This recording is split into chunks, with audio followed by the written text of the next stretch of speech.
কলকাতার ন্যাশনাল লাইব্রেরিতে আয়োজিত বেটি বাঁচাও বেটি পড়াও বিষয়ক এক বিশেষ সেমিনারে উপস্থিত হয়ে নারী শিক্ষা, শিক্ষা ব্যবস্থা ও সমাজ সংস্কারকদের ভূমিকা নিয়ে তাৎপর্যপূর্ণ বক্তব্য রাখলেন বিজেপির রাজ্য সভাপতি শ্রমিক ভট্টাচার্য। অনুষ্ঠান থেকে তিনি স্পষ্ট বার্তা দেন যে আজকের দিনে শিক্ষার মূল উদ্দেশ্য শুধু ডিগ্রি অর্জন বা চাকরি পাওয়ার মধ্যে সীমাবদ্ধ থাকলে চলবে না, শিক্ষাকে হতে হবে কর্মসংস্থান সৃষ্টিকারী। বক্তব্য রাখতে গিয়ে শ্রমিক ভট্টাচার্য রবীন্দ্রনাথ ঠাকুরের শিক্ষা ভাবনার কথা তুলে ধরেন। তিনি বলেন, আমাদের ছেলেমেয়েরা যেন কেবল বিদ্যা না পায়, তারা যেন প্রকৃত শিক্ষা পায়। রবীন্দ্রনাথ এই পার্থক্যটাই বুঝিয়েছিলেন। আজকের পরিবারগুলোরও উচিত সন্তানদের এমনভাবে গড়ে তোলা যাতে তারা চাকরির পেছনে না ছুটে স্বনির্ভর ও কর্মসংস্থান গড়ে তোলার যোগ্য করে তোলে। দেশের শিক্ষার বর্তমান চিত্র তুলে ধরে তিনি বলেন, আমাদের দেশে অশিক্ষার অন্ধকার এখনো পুরোপুরি দূর হয়নি। তবে একথা সত্য, একজন শিক্ষিত মা থাকলে তার সন্তান কোনোদিন নিরক্ষর হতে পারে না। আমরা যে বিচার পরিবারের সদস্য সেখানে আমাদের শেখানো হয়েছে, education should not be job oriented. Education should be job productive.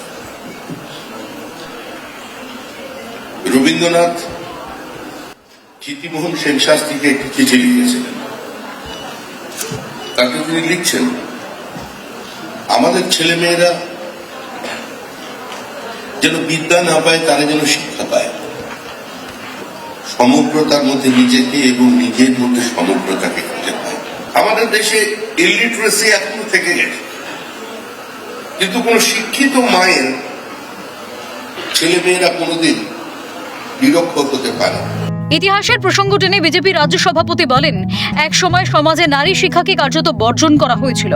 British ঔপনিবেশিক শাসনে বোঝানোর চেষ্টা হয়েছিল যে নারীদের শিক্ষা অর্জনের কোনো অধিকার নেই।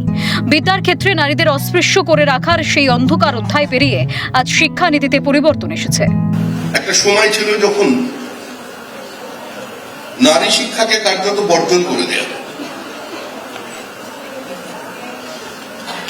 এবং যে কোনো ভাবে, যখন আমরা ব্রিটিশ কলোনিয়ালিজমের আন্ডারে ছিলাম, তখন তারা আমাদের বুঝিয়ে দিয়েছিলেন যে এখানে মহিলাদের কোনো বিদ্যার্জনের কোনো ব্যবস্থা নেই, মেয়েরা বিদ্যার ক্ষেত্রে অস্পৃশ্য, তাদের এখান থেকে দূরে রাখতে হবে।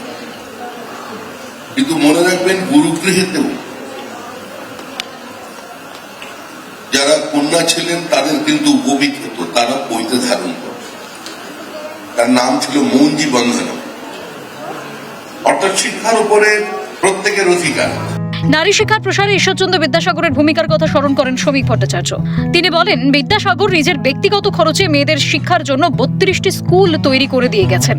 নারীদের সম্মান ও অধিকার ফিরিয়ে দিতে বিধবা বিবাহ আইন চালু করার লড়াইয়ে নেমে তিনি প্রায় 30,000 টাকা ঋণে জর্জরিত হয়ে পড়ছিলেন। যে বিদ্যাসাগর নিজের খরচায় 32টা মেয়েদের জন্য স্কুল তৈরি করে গিয়েছিলেন পশ্চিমবঙ্গে, বিদ্যাসাগরের সময় তার মাসিক রোজগার ছিল 3400 টাকা থেকে 3800 টাকার মধ্যে।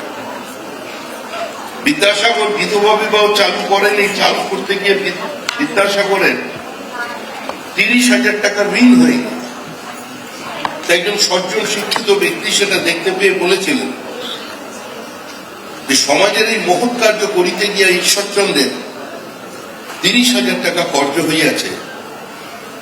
ঈশ্বরচন্দ্রের কাছে সমাজের ঋণ, আমাদের উচিত সকলে মিলিয়ে ঈশ্বরচন্দ্রের এই ঋণ শোধ করা।